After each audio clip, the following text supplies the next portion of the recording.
Hello, kaog ba to? So, sad na pud ko i-share karon. So, murag nga nitong itsura kay gikan ka nagsimba. And then kada Domingo na lang kita na ay mga pa-sharing ani no. Kana bitaw naagi kay giplano nga imuhang mga buhaton ana nga time para inisimba nimo. Plaster na ang everything. And then so ako nang pack daan ako ang mga gamit nga dalhon pang sulod na ako sa akong bag pod nga gamiton. Ay okay na gid siya tanan from mga sinsilyo nga gamiton pang pliti and then pang halad. Nag-andam jud ko para pang halad nga isulod na ako sa sobre.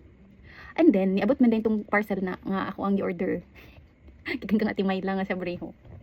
Nakita na ko dito, nag-open man ko, nakita na ko, cute kay ang bag. So, pwede siguro na ko siya gamiton, karon ining simba. So, akong gisulayan kung maigo ba ang akong wallet and everything. So, okay kay siya, oh. Gwapo ka ayo do.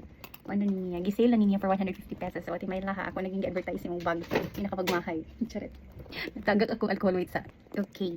So, ingani ang nitabo. Nagsulod na ko, coin purse na ko, and nagdalapod ko, extra nga power bank in case na yung mga unplanned or dinalian nga sabot nga mga on sa gawas or mag-snack na kapag may mga meter kalit ba sa gugod kwarta so dala ko daan then man akong coin purse murag ta kang bag raid ani yawi sa balay and then pabot na ko sa simbahan nagkuha jud ko og envelope for love offering kay diri na ko isulod ang ako ang ihalad. So kita jud ninyo wala na ni siya sulod. Mo tong sulod ni akong pouch. Ang akong cellphone gisulod lang ako sa akong pocket kay di man siya maigo. Akong gisuot nga skirt is naman siya pocket. So goods na ko ato. So mo pagabot na ko sa simbahan. Kay mag-ready na ko daan sa halad. Late pa jud ko. I mean nakaabot jud ko nga nagpasok ang pari. Para sa ko late na gid ko na kay supposedly dapat 30 minutes before na jud ko simbahan mo gid na ako ang time. Pero kay dugay kay akong driver as in dugay as usual. Dugay pa kalihok. So to cut the story short, imbis kay magkuha na ko og kwarta sa akong coin purse kay ako ibutang dari. Pag abli na ko jay, dili maungaw. Dili maungaw coin purse ako nadala.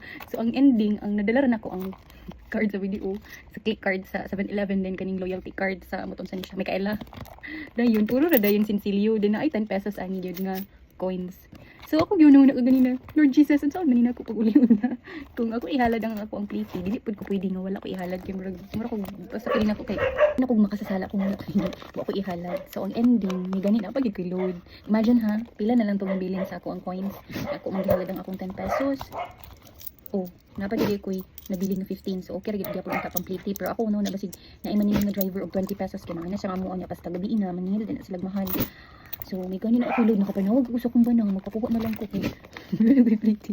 So, lesson learn, ayaw gid mo pag switch o bag so nga, kuan pod mo lang sa inyong una kay.